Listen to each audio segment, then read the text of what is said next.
एक ग्रंथ लिखा राजा भूपाल सिंह जी ने, जो चालुक्य वंश के राजा थे, और उस किताब का नाम है संगीत सुधाकर। उसमें उन्होंने मार्ड का बड़ा अच्छा लिखा है, और सबसे पहली लाइन उन्होंने ये लिखी है।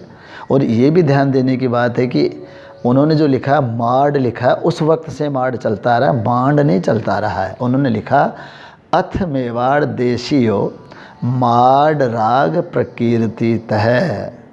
ये एक प्रामाणिक ग्रंथ है। तो मार्ड जो है उस वक्त से चला आ रहा है, और मार्ड को लेकर के इतने कोई ग्रंथ उसके बाद मुझे नहीं नज़र आते हैं कि लिखे गए हों, लेकिन फिर भी कम से कम इतना सहेज के उन्होंने लिखा और वो अब तक है पुस्तकालयों में। ये हमारे लिए सौभाग्य की बात है। रही बात ये कि कलाकार लोग, जो लोक कलाकार थे, उन्होंने केसरिया वालम गाया, घूमर गाया, पणिहारी गाई, उनका पता ही नहीं। ऐसा क्यों?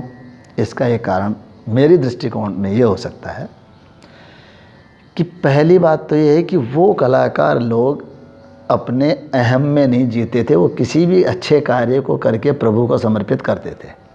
आज व्यक्ति स्वयं को जताना चाहता है, वो लोग इतने मस्त कलाकार थे, इतने भक्त कलाकार थे, और उन्हें कतई इस बात की चिंता नहीं थी कि हमारा नाम हो, क्योंकि नाम आज व्यक्ति इसलिए करता है कि उसके नाम से वो कुछ कमा के भी खाना चाहेगा।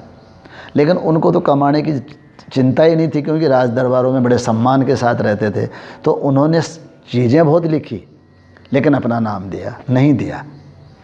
एक कारण दूसरा ये हो सकता है कि अपने अपने घरानों में, क्षेत्रों में, राजवंशीय जो क्षेत्र बने हुए थे, सामंतवाद था, जागीरदारी प्रथा थी, राजाओं के राज थे, तो अलग अलग जगह रहा करते थे।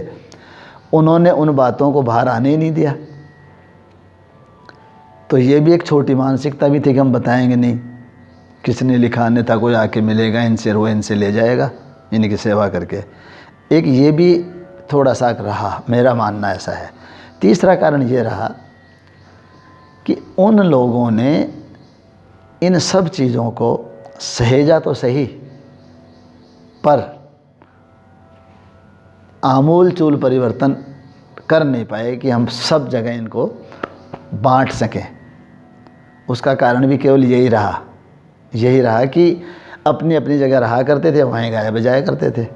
ये तो भला हो, धीरे धीरे धीरे धीरे संस्कृतियाँ बदली, हमारी सभ्यताएं बदली, और आज के तारीख में उन सब कलाकारों ने इधर उधर जा कर के अपना पेट पालने के लिए, जब राजतंत्र ख़त्म हो गया राजपूतों का, तो वो लोग गाते बजाते थे, तब ये सामने आई। आदान प्रदान तो तभी शुरू हुआ, नहीं पहले जब राजा राजपूताओं के काम करते थे कलाकार लोग, तो यदा कदा ही आया करते थे, अन्यथा अपने अपने क्षेत्र में रहा करते थे। और घरानों की प्रथा भी इसीलिए बनी, अन्यथा घराने नहीं बनते। संगीत में छोटापन इसीलिए आया कि उन राजपूतों में भी लगभग वैमनस्यता बहुत अधिसंख्य थी।